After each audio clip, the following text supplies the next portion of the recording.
하나님은 우리에게 자유의지를 주셨습니다. 그래서 우리는 의미로 결정을 할 수 있습니다. 어떤 행동을 스스로 결정할 수 있는 것입니다. 그런데 이 자유의지가 하나님의 음성을 들으며 사는 삶을 가장 오해하게 만듭니다. 하나님의 음성을 들으며 사는 삶 가운데 가장 큰 장애물 중에 하나가 자유의지입니다.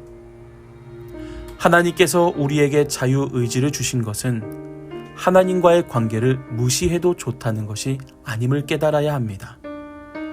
자유의지를 주셨지만 하나님을 존중히 여기고 하나님을 사랑하며 하나님과의 관계가 친밀해질수록 오히려 아주 작은 일, 내가 의미로 할 수 있는 일까지 하나님의 말씀에 귀 기울이게 됩니다. 이것은 관계의 경험입니다. 사람과의 관계도 그러합니다.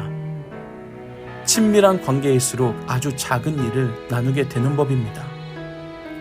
우리는 내 자유의지를 가지고 마땅히 행할 수 있는 부분이라 하더라도 하나님과 친밀한 관계를 유지하기 위해서 그분과 말씀을 나누어야 합니다.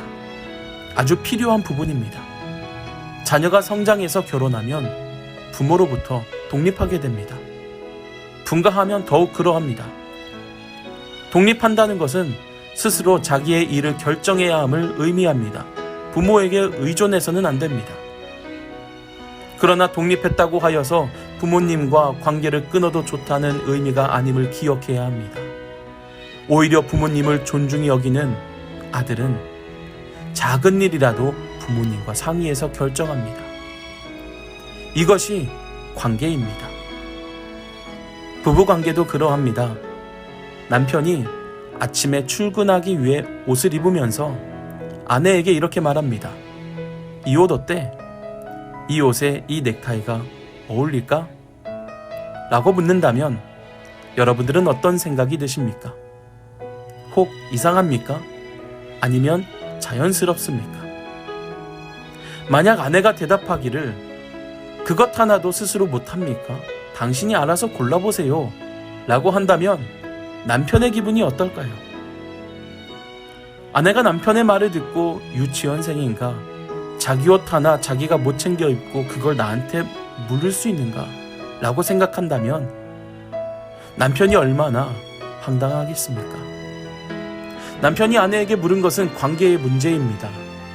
친밀하면 친밀할수록 작은 문제까지도 다 나누게 됩니다. 부부의 이런 대화는 바로 관계가 좋다는 증거입니다. 관계가 좋지 않을 때는 이런 것으로 서로 대화를 나누지 않습니다. 이것이 관계의 경험입니다. 이것은 내가 알아서 할 테니 당신은 건드리지 말라고 하면서 혼자 일을 처리해버리면 관계가 깊어지지 않습니다. 우리가 사소한 문제라도 하나님께 말씀을 드려야 하는 이유는 하나님과 친밀한 관계를 유지하며 그분을 깊이 알아가기 위함이라는 사실입니다. 그분을 잘 알기 위해서 될수록 대화를 많이 나누어야 합니다.